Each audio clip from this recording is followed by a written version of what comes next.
So go ahead, Jeanette. Fantastic. Yeah, she did. And actually, a lot of them I was researching well before Lauren asked me the question. So it's good that she had those questions there. Because when I decided to run for school, well, let me backtrack because I see someone's question there on what inspired me to run. And that kind of goes in my story a little bit.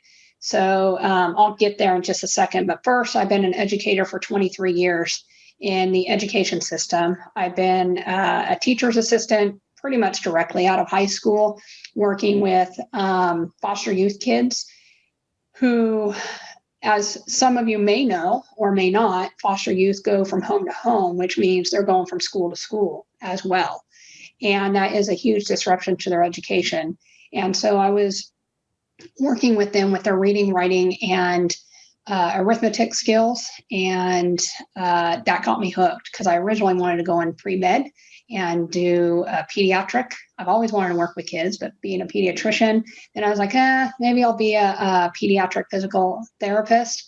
And as I was doing my tutoring and teacher's assistant and things like that, I was like, I'd rather see kids be healthy and help them grow that way than have some other issues with pediatricians watching kids die and stuff like that. I don't want to do that. So that's the road I take. Went way down in the pay scale in regards to that.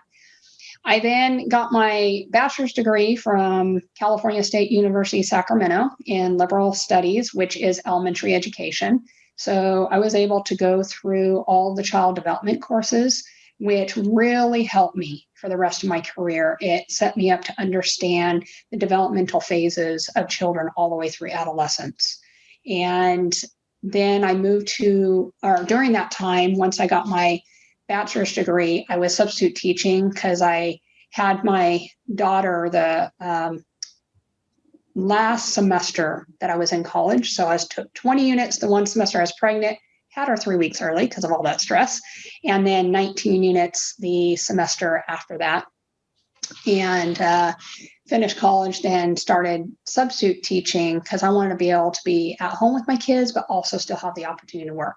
So I worked in K through 12 schools for quite a while. Then we moved to Oregon, to Central Oregon in La Pine. And here in Oregon, you can't substitute teach unless you have your teaching credential.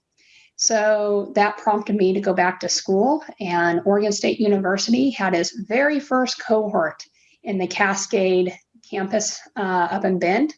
And I had 3 weeks to get my stuff together. And if you know about getting letters of recommendation and applying to a master's program, that is virtually impossible, but it happened. I got in, interviewed, got into the program, and got my credential and my master's all in one. And there I studied a lot more about brain-based learning and how the brain functions and how it works on learning things as children go through from pre-K all the way up through adolescence. So it added to my repertoire. Then after that, I got my first job with Gilchrist School. Taught there for a year, and the economy crashed. And my husband was on the verge of losing his job. So we moved back to California, where I worked in a 95% Black charter school for about a year and a half. A teacher ended up injuring herself, and they hired me for that half year. And then they liked my work, so they hired me for the next year. And then I moved on to a regular public school. Title I school. I've pretty much my whole career I've worked in Title I schools. And then from there we moved to Texas. My husband's job moved us there. He works for Intel, and we moved to Texas. And I worked in a alternative school for 4 years. And then the last year that I was there, I worked back on a regular campus. So I have worked with a very diverse population of students. From behavioral issues to Title I, through to huge working with the BIPOC community. And I'm very comfortable teaching. I'm very comfortable with working with students. And it just was a very right fit when I moved here. I did get my credential back here. It had expired. And when we moved here in October 2019, I renewed my credential before I moved here, knowing I was going to move here, thinking, oh, I'll go back in the classroom. Landed here, started looking at the political landscape, realized some changes need to be made. And so that is when I started looking at the school board, and about October, November last year, when the election cycle was going. And I had some people encouraging me to do so. And I said, you know, I might be able to do this. And then at the beginning of January, I was working with a group who was looking for candidates for the Beaverton School Board. So I looked at the maps very carefully and found out I was in Zone 1. And so I said, okay, we're going to do this. And threw my hat in the ring with my background, with my education. There is not one person on the school board right now, or one person running. Well, no, there is one other person running who does have a teaching background, but she agrees with a lot of things that are in the schools currently and doesn't think they need to change. And I think they do need to change. So that is a little bit about me in a nutshell. So. Yeah. Wow, that's really fascinating. So just a broad question to start off with is, what are the responsibilities or powers of the Beaverton School Board? Yeah, so any school board out there, it doesn't necessarily have to be in Beaverton. They make or break policy. So the policy, think of it as a law on the state level, or as a statute on a citywide level. So the school board makes the policy. And that policy is what teachers are supposed to follow, the superintendent's supposed to follow, in regards to, and other people working in the district need to follow to make sure that for the safety and care of the children. The school board also adopts or gets rid of curriculum as well. So curriculum committees are developed, and then they present that curriculum to the school board. School board members, at least one is supposed to be on the curriculum adoption committee. And school board members also hire or fire the superintendent. A lot of people think the superintendent is the one in charge of the school board. And over the last few years, in all the states I've worked in, that's the way it appears. But really, the school board is the governing body of the school district. And it's very important for us to get the community involved to determine what they want for their district. Yeah, and where is Zone 1 of the Beaverton School District? Yeah, so let me share my screen here and show everybody a map.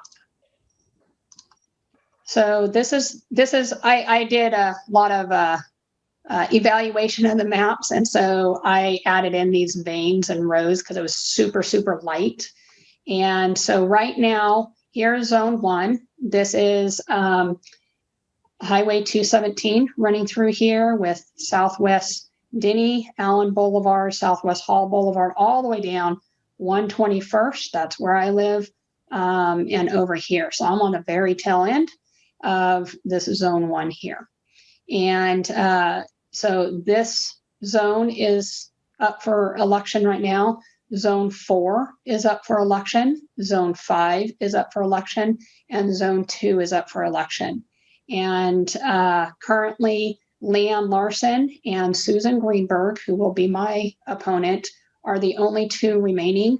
Ann Bryan and Donna Tyner are choosing not to run this round. And so that's where we sit. Leanne Larson does have somebody running against her. Up here in Zone 2, there's one person who has filed so far. And let me stop sharing and I can show you, because I learned with Zoom, you have to stop sharing and reshare. Where'd that? Hold on 1 minute. Let me get it up on. I thought I had it up and, oh, there it is. It's right there. So now let me reshare on what it looks like. So this is from the Washington County site. And right here is Beaverton School District. So we have Susan Greenberg, myself, Karen Perez de Silva, Sunita Garg, Leanne Larson, and with Ugana. I don't know how to pronounce that last name, and I don't want to slaughter it. So these are the people so far. There is someone that I know of that is going to apply for Zone 4. We currently do not have anybody for Zone 2 to run against Karen Perez da Silva. So that is the current situation of the school board map. And all the school board people are liberal? Currently, there are quite a few progressives on the school board, but we are nonpartisan in nature. But obviously, there's some views who are more progressive than others, which is getting our schools where they're sitting at right now with comprehensive sexuality education and critical race theory aspects coming in, which is very scary on both aspects for the simple fact of understanding child development and brain-based learning. That stuff is not good for our children. And I could go a little bit more in depth with that if you'd like. Yeah, we'll get into that a little later, but just to be clear, so you mentioned that the candidates are running on nonpartisan. So how are you running on, you're more of a conservative candidate, so isn't that partisan? No, it's not. Most people say conservatism, Republican, and that's not necessarily the case. There are conservative Democrats. It just depends on them looking at the platform, and conservatism runs the span of all party lines. So if you look at Libertarian, there's conservatives there. Democrats, there's conservatives there. Some are fiscally conservative. Some might be a little bit more socially conservative, but conservatism runs the across party lines. So even though I'm running on a conservative ticket, it does not play into the politics of Republican, Democrat, Libertarian, things like that. Yeah, and so now going into the what you were talking about before, what are 3 goals you're looking to complete by the end of your term? Yeah, thanks for asking that. Goal number 1, which is fairly immediate, is to get schools open full 5 days.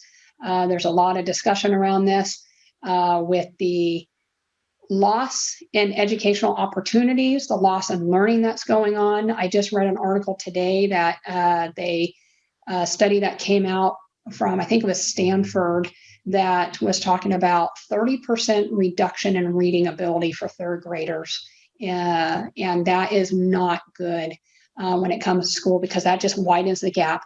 And if you think about it in Title I schools, where the parents are typically single moms or single dads, and typically they're working so much that they're not there to be able to really help their kids with that reading opportunity. Also with CDL, a lot of these kids are put into daycare centers, and the daycare centers, most of them are not focused because it's 35 kids on computers and with 1 or 2 adults in the room.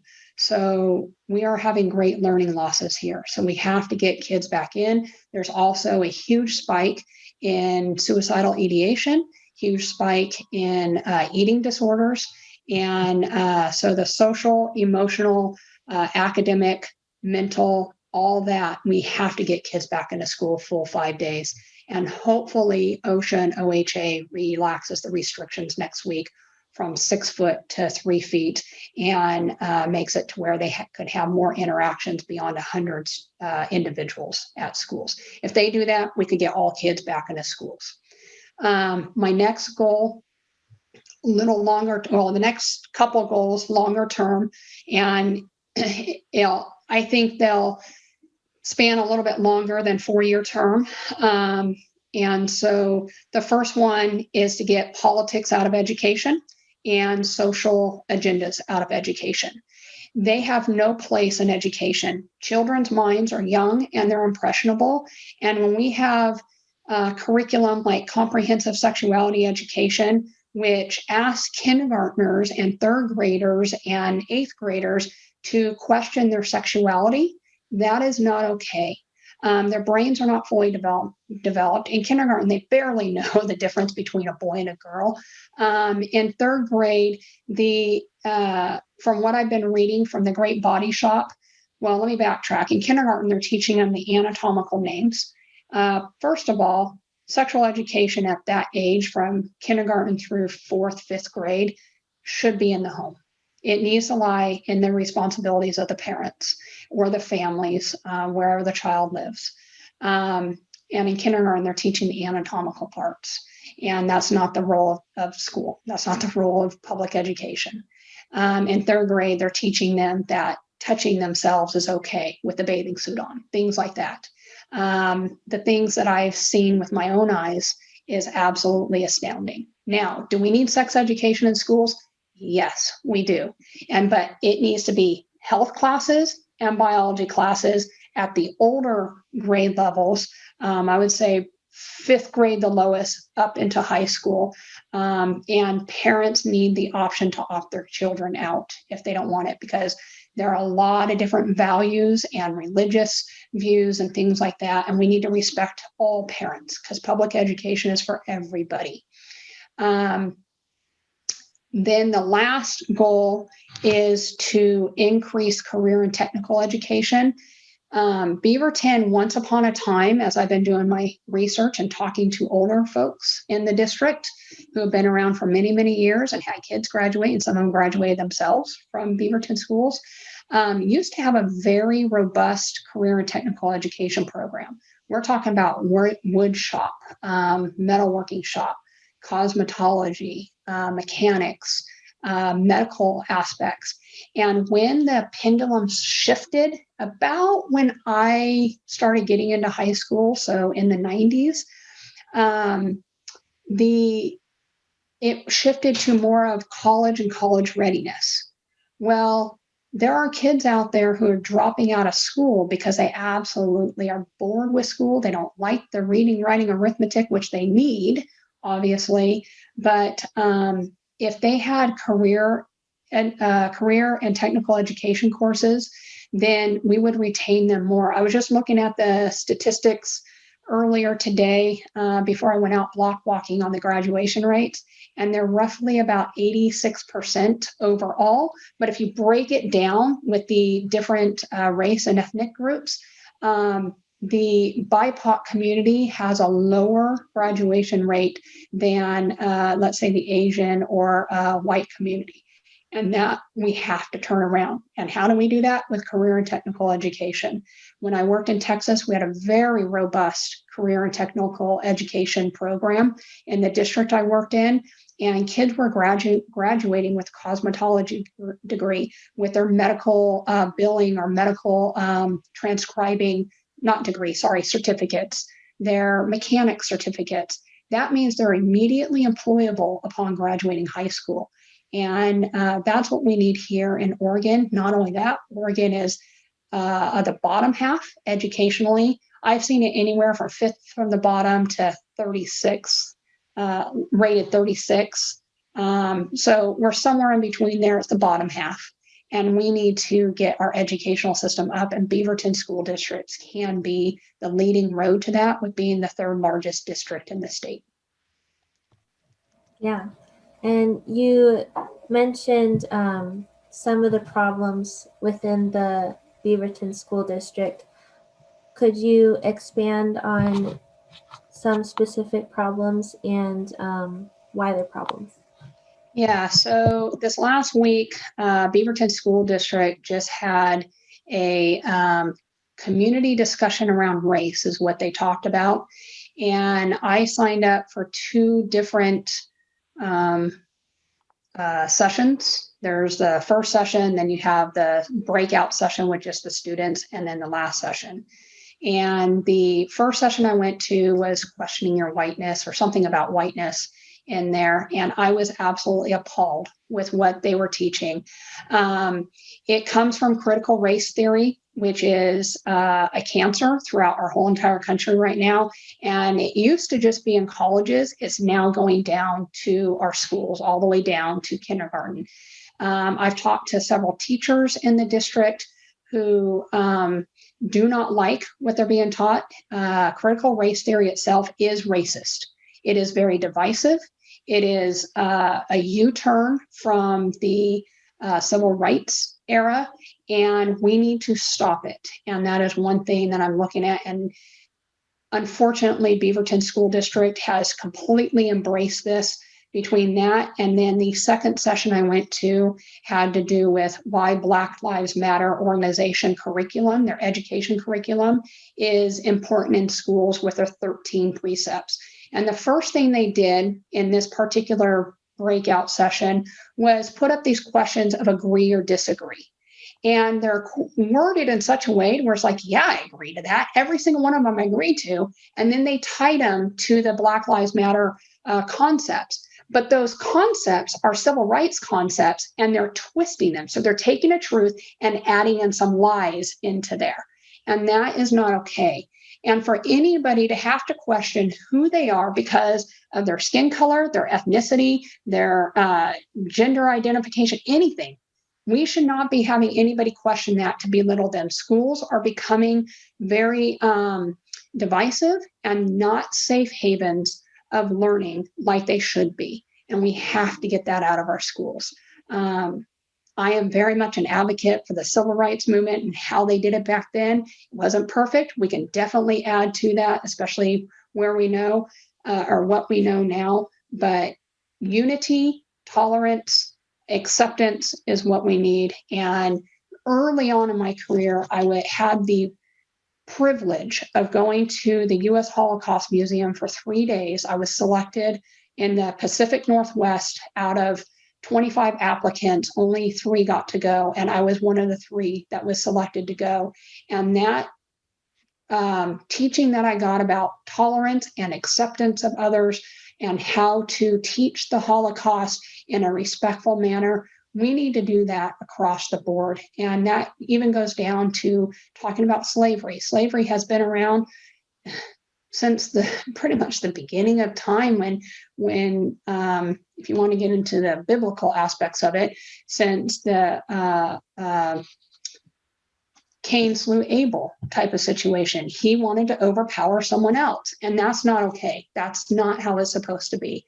But we have a bill coming into the legislature right now, Senate Bill 683. Please look it up. It has already gone through public comment.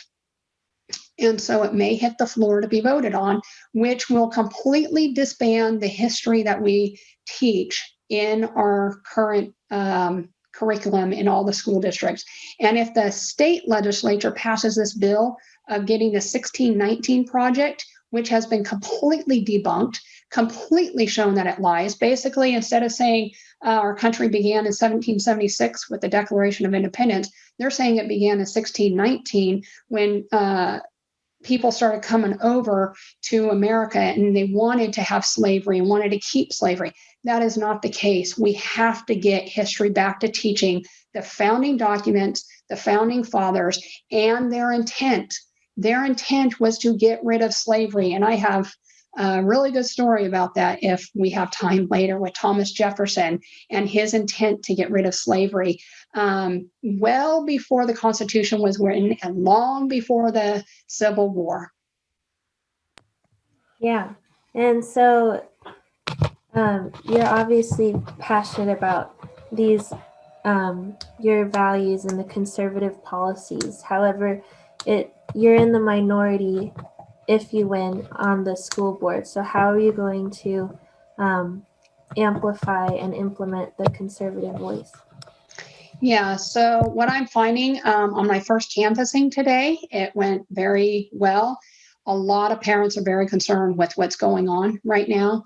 And in talking to these parents, both myself and then my volunteers that came back and reported back on how it went for them, People want change. They do not like what's going on. And as a school board member, I am to listen to the parents and vote based upon what the majority of the parents say. And if there is something that just does not sit right with me, I will vote against it. Or if there's something that is like, yes, that's exactly what we need, I will vote for it, and I will be a voice of reason on the school board. I believe in respecting all views and all opinions, but in the end, we do have to come to some compromise on things. But I am not one to compromise my values. I believe in what I believe in. I know what is right for kids in schools, and I am there for the students, the parents, and the community. I'm not there for the unions. I'm not there for others who want to be naysayers of public education. Yeah, and so who is your opponent, the incumbent, and what does she want to do during her term?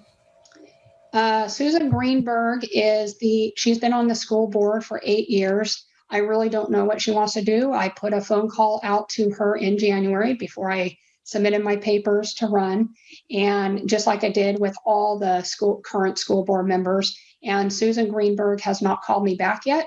I have talked to 4 other school board members, and one of them actually says that her and I have some things in common in regards to family life. But I have not heard back from her, so I don't know. I do know she has voted for the comprehensive sexuality education curriculum. I also know that she is a proponent of the equity stuff that is currently going on in the district, which that means critical race theory. When they talk equity in the district, they're really talking about the critical race theory and the questioning whiteness and stuff like it. It is so rampant that I cannot tell you how rampant it is. I'm hearing from students, I'm hearing from parents with things that their students are having through CDL learning, and I'm hearing from teachers of the uncomfortableness that has been created in this district because of it. And the meeting I attended on Wednesday I could see why it's very uncomfortable right now for a lot of students. Yeah, and why are you the better candidate? I'm the better candidate because of my background. Like I said, if I get on the school board, I will be one of the only people on there that has an educational background like I do. I mean, working in education like I have, I understand what it's like to work in the classroom. I understand the pressures of being in the classroom. I also understand what special education students need and English as a second language learners need. I actually taught as an English second language teacher for 4 years of my career on various levels. And it's very important that we close these achievement gaps, and the gaps have severely widened. I've also been on curriculum development committees, and so I can lend my expertise there as well. And one thing I did in at Gilchrist School in Klamath County is myself and the other high school teacher that was there. We developed a curriculum in which I'm hoping that we could possibly do in the Beaverton district, to where we had reading and writing cross curriculum. And it raised the students' test scores from one year to the next by 30 percentage points. And it was very successful. And that's reading and writing and math, reading and writing and science, history, because without practicing those skills, they will not develop. It's just like playing a sport. You have to practice and keep practicing in order for the skill to become a talent and to be ingrained. That's the same thing. Yeah, and so have you crunched the numbers and figured out if you have a chance of winning Beaverton Zone 1? Yeah, let me show you the screen. I have a really good team on my side in crunching numbers, and I'm so very grateful for that. So let me get this up here.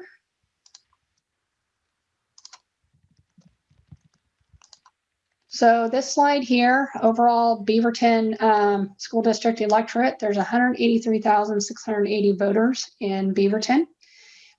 This is the breakdown of the ages here. So you can see 50 to 64 is 23%. And the older ages are the ones that typically vote. And then 35 to 49, these are the ages that typically have kids in the schools currently. And 25 to 34, a little bit will have kids in schools. But this is my target right here on the age demographic that I'm going for. Then the breakdown based upon party lines is 34% NAV, 41% Dems, 19% Rs, and then this is independents and other parties. And so my focus here is the NAVs, Republicans, independents, and some Dems as well. Because again, conservative values goes cross party lines, and there are Dems who do have conservative values, especially when it comes to schooling and their children. Then we have the breakdown of 51% female and 49% male. And so it's a pretty even break right here, but typically it's the women who extend a little more interest in their children's schooling, especially at the elementary levels. So there's that. And then we have, can you still see my screen here with the? Yeah. Okay, perfect. So here there's the breakdown per election cycle. So it's every 2 years in the odd years is the election for the school boards, and it's always in May. So May 2013, we go across, these are the zones. So zone 1, if we go across, we can see that there's a 36.80% turnout that were cast by voters. But the voter turnout, including undervotes, was 23.72%. And this one was high for 2 reasons. One, it was after a presidential election in 2012. And so the May election after a presidential election, which we are currently in, is usually higher than in a year that's not after a presidential election because people are still excited. And this last election, we know people are really excited. So I expect it to actually be higher for this current election than even 36% with everything that's going on in the schools. Also in 2013, Susan Greenberg did have another candidate. She won by, I think she had 20,000 votes, and her, if I remember correctly, I may have the numbers wrong, and her opponent had about 12,000 votes. So she won handily in this election. I don't know much about her opponent in this election here. And then if we look at May 2015, obviously very low voter turnout. So, and then again, in May 2017, when Zone 1 was around, and by the way, we have 4 seats open out of 7. And actually here was 5 because somebody had to leave the board. And so somebody else came on in the interim and they have to put it on the ballot. So that's why there's 5 here, but it's typically 4-3, 4-3 when it comes to that. And again, after a presidential election year, not as exciting because if you notice only 1 candidate here, there are 4 candidates here. And I'm not sure, with that being the case, it's not as exciting because you don't have a lot of competition. This election, every single zone will have 2 candidates running. If somebody else goes on for Zone 2, as I showed you earlier, and we have until March 17th. So if any of you young folks that live in Zone 2 want to get on board, please turn in your paperwork, and we have a team of people that will help you. And I will get you hooked up with them. So, but we do need somebody strong to run in Zone 2. The candidates so far, other than Zone 5, are pretty progressive and will continue, if not make things worse in the Beaverton district. Leon Larson in Zone 5, I think she'll be fine. And then the candidate that should be filing for Zone 4 next week is a good candidate. But we'll see what happens on there. Yeah, and so for running for Beaverton School Board, the candidate has to live in the zone, but all of Beaverton votes for the candidate. Correct. And the reason why Beaverton did that is because apparently, I don't know how many years ago it was, but there was a cluster, several years, there were clusters of candidates just in one area of Beaverton. And so the rest of Beaverton was kind of being neglected. And so Beaverton wanted to make sure there were candidates that represented all of Beaverton. So they split it up in the zones, and we are very unique in that respect, from my understanding, statewide, because other districts have zones, but the candidates can be from any zone. Like Hillsborough, the candidates are from any zone, and the district votes at large. But here, the candidate has to live in the zone, but voted at large. Yeah, and so what can we do to support you?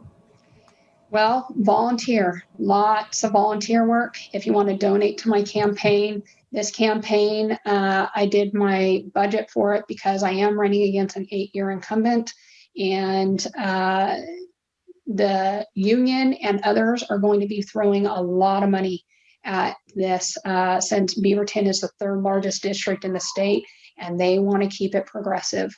And so donating whatever you can, $5, $10, $50, for every $50 donation per single or $100 donation per couple, it is tax write-offable, and you get that back on your 2021 taxes. We're in 2020 tax season right now, so 2021 taxes, and it's for the whole year, $50 for the whole year. So if you want to donate to other candidates, 10 here, 5 there, as long as it adds up to 50, you'll get that money back. So it's like free money. And then go to my website, buildbackbasics.com. And that is my campaign slogan, Kids Over Politics, Build Back Basics. I'll put it in there again for people who came in a little bit later.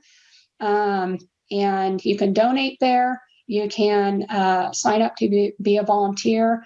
I am going to be block walking every weeknight, Monday through Friday, 5 to 8, and every Saturday for the next 10 weeks. The election's May 18th, and that's 10 weeks away. Wow, yeah. And so, one last question. You talked about how the demographic you're targeting is leans more conservative when talking about schools. So how come the Beaverton School District is passing like the comprehensive sexual forgot what you said, the CS? Comprehensive sexuality education, because the school board's not listening to the constituents. And there was a huge outcry, from my understanding, in 2018-19, when they're looking at adopting the curriculum, and then they adopted it. And there are 2 or 3 different curriculums per level, so elementary, middle, high school, that they can pull from. I have currently only seen the Great Body Shop, which is one of the elementary level ones. I will be contacting the teaching and curriculum team this next week to figure out what the other ones are. I have been working on trying to find out what the other ones are, and I've been hitting roadblocks, because what I'm finding is people within the district don't want the general public to know what is in there, but it is the rights of parents to know what is in the curriculums. And when you look at a curriculum, just for future reference, you need to look at the teacher lesson plans, because what gets sent home to mom and dad is not necessarily what's in the teacher lesson plans to be taught. And I actually have, if you hold on just a minute, I actually have an example.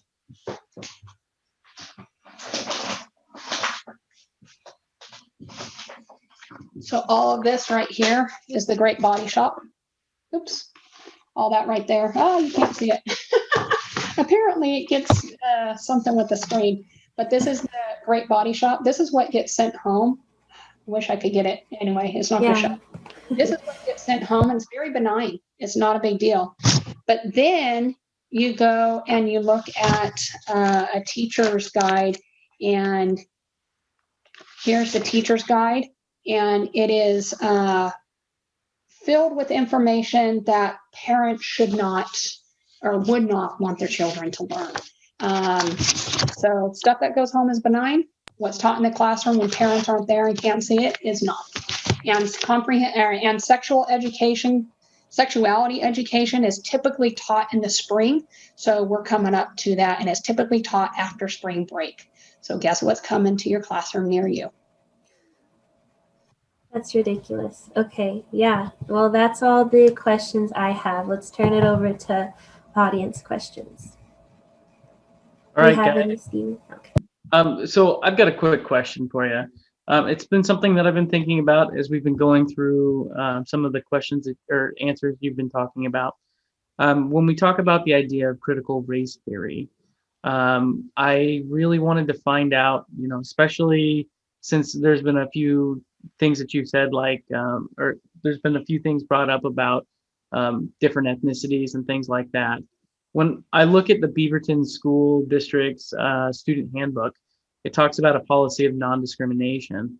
And the policy of the Beaverton School District is there'll be no discrimination or harassment of individuals or groups based on race, color, religion, gender, sexual orientation. And critical race theory, from everything that I know about it, it is absolute discrimination of every race, color, gender, all of that. So how do you feel, or I'm sorry, how does the Beaverton school district justify that when it's in direct conflict with their non-discrimination policy? That is a very good question that I don't have the answer to, because they passed when Oregon Department of Education came down after the George Floyd tragic death, when everybody went crazy. When that came down and Oregon Department of Education came out with their, I call it a manifesto for the Black Lives Matter organization. And let me be very clear, Black Lives Matter, little BLM, yes, 100%. Big BLM corporation, no, they are a racist, Marxist organization who wants communism in our country. They are very divisive, and it is not good for our country. And if Martin Luther King Jr. or Nelson Mandela, I'm sure they're rolling over in their graves right now with what is going on with that. And so when the Oregon Department of Education came out supporting the big BLM organization information and saying, yes, schools can teach it, the Beaverton School Board adopted it and said, yes, their teachers can show the mascot, they can show the raised fist. And this raised fist right here is actually a communist deal. Think about World War II with Hitler and everything else. Just because the fist is closed, it's very much communist. And so I don't know why they adopted it, probably out of public pressure or media pressure or whatever the case may be. And it's a small group that is really loud, and people don't want to be called racist. People don't want to be called homophobic. People, I mean, any label. But you know what? It is racist. It is homophobic. It is whatever you want to call it. The critical race theory is tearing down people's identity from all different aspects. And even in the thing that I went to on Wednesday, the person presenting, and I won't put her name out there if you want to go find it, it's on the Beaverton website from my understanding. I do have video of it though. And she was saying that even if you are of darker skin and you agree with the European way, I don't even know how she put it. It was incomprehensible to me that you still have problem with your whiteness and you need to clear yourself of this whiteness. And I could not believe what I was hearing. My husband was in the room when I was watching it, and after we were discussing it, and he was appalled by it as well. All right.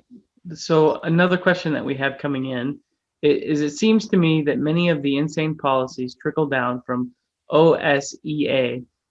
Should you be elected, how do you envision starting to counter the critical race theory and comprehensive sexual education policies? Yeah, so teachers unions far and wide, the national ones, NEA, AFT, all the way to the state ones, OSEA, down to BEA, and some of the other ones. That was weird. They all support this. They are very, unions by their nature are very progressive. And so they support critical race theory, comprehensive sexuality education, and they pour a lot of money into it.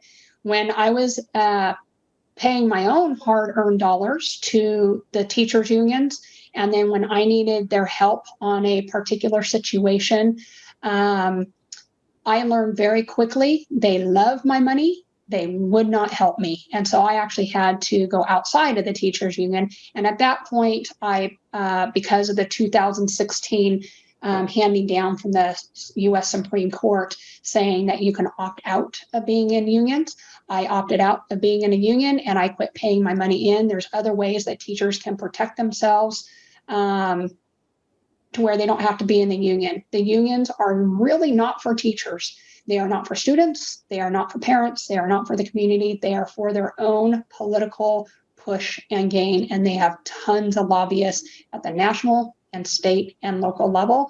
And any school board member who is paid with union money, they're going to be the union's bidding. I will not take one dime of union money, not one.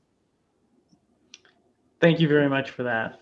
A question that I have is a lot of the money from the COVID-19 response and stimulus has gone to schools across the country. When we talk about proper use of those funds, do you see school districts around the country using that relief money in a responsible way? Depends on where you're at. I do know there is tons of money, and with the 1.9 trillion just being passed again, and that is a horrible, horrible thing. We're now almost up to 30 trillion nationally. And that money, I know that Beaverton School District has some money set aside. I know the state has money set aside. And from my understanding, that this money that's been set aside nationally hasn't even been touched from the CARES Act. And now they just are hardly been touched from the CARES Act. There's like millions of dollars left in there, billions or something. And now they just passed another one. So I'm not sure. I do know that Beaverton School District is going to get a large sum. I believe it was 35 million, if I'm not mistaken. No, not 35. I'd have to go back in my notes on that. I have a lot of notes from school board meetings, and but they are getting a large sum of money to help, and they are going to hopefully. I just listened to a Q&A session for high school parents, get summer school sessions in with this money that they're getting. Is there money that's not going to be used? That's a good question, and some of it won't be used till 2023. We need it now, not 2023. All right. I just want to say, if there's any more questions, go ahead and please put those in the chat. And that'll probably be the last questions that we have out there. I have a question. So, critical race theory, is that just like all white people are bad kind of thing, or is it more like in depth or something?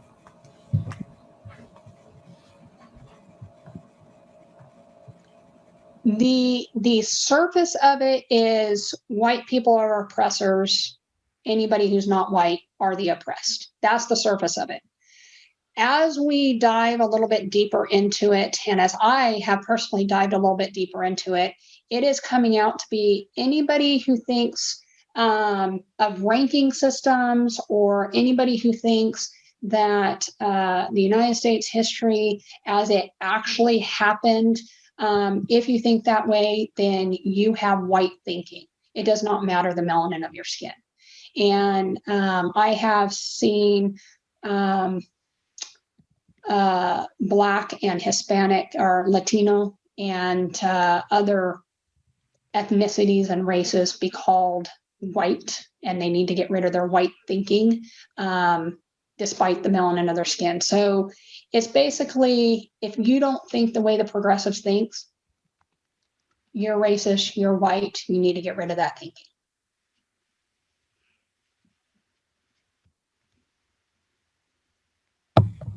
Wow. How, as parents, can you make a difference?